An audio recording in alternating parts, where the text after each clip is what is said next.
Bahagyang bumilis ang inflation sa Pilipinas at pumalo ito sa 2.9% nitong nakalipas na Disyembre ayon sa Philippine Statistics Authority. Ang ibig po sabihin, bumilis ang pagtaas ng presyo ng mga bilihin at serbisyo.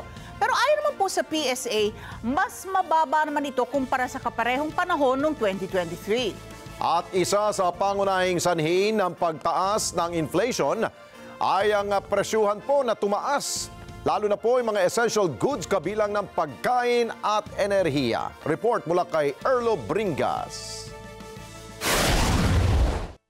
Inanunsyo ngayon ng Philippine Statistics Authority o PSA na sumipa sa 2.9% ang inflation rate sa nakalipas na Disyembre 2024 na kung saan nakapagtala ng bahagyang pagtaas kumpara noong November 2024 na umabot lamang sa 2.5% ng naging inflation rate. Pero sa kabila niyan, nananatili pa rin mas mababa kung ikukumpara sa kaparehong period noong nakaraang taon na kung saan mas mataas ang inflation. Ayon kay PSA Undersecretary National Statistician Civil Registrar General Dennis Mapa, ang nasabing inflation data ay nagpapakita lamang daw ng steady economic condition ng bansa sa kabila ng buwan-buwan na increase. Nakikita natin, sabi ko nga kanina, mix tayo, mayroon tayong parang good news in a way, yung rice, substantial decrease yung weight noon. So we are seeing slowdown. On the other hand, mayroon tayong nakikita pagtaas pa, particularly vegetables. Kasi sabi ko nga kanina, yung kamatis, tumataas pa rin. So, handle niya yung weight ng vegetables.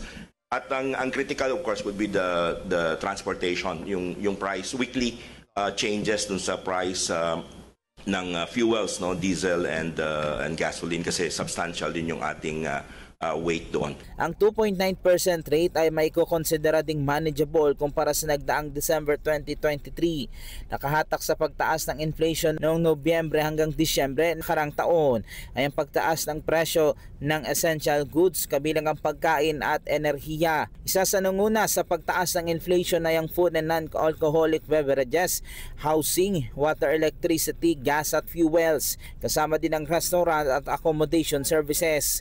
Ito ay may 52.9% share sa pagtaas ng pangkalatang inflation sa bansa.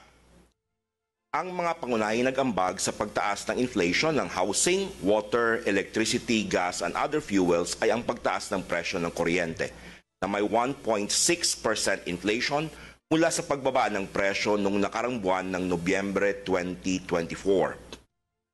Ang pangalawang dahilan ng mas mataas na antas ng inflation nitong Disyembre 2024 ay ang pagtaas ng presyo ng transport sa antas na 0.9% mula sa pagbaba ng presyo noong nakarang buwan. Pero sa pangkaraniwang individual at sumasahod lang ng below minimum, kakayanin pa kaya nila ang nakitang pagtaas ng presyo ng mga bilihin tulad ng gulay at iba pa kung magpapatuloy ang uptrend ng inflation? Parang tagilid na. Wala na. Ay, 1,000 natin halos mapapak na parang 100 na lang eh. Oo, dati, bit-bit mo, malaking bag. Pag pumunta ka ng grocery, ngayon supot na lang na maliit. Ay, magkano may yung presyo ng mga gamot ngayon?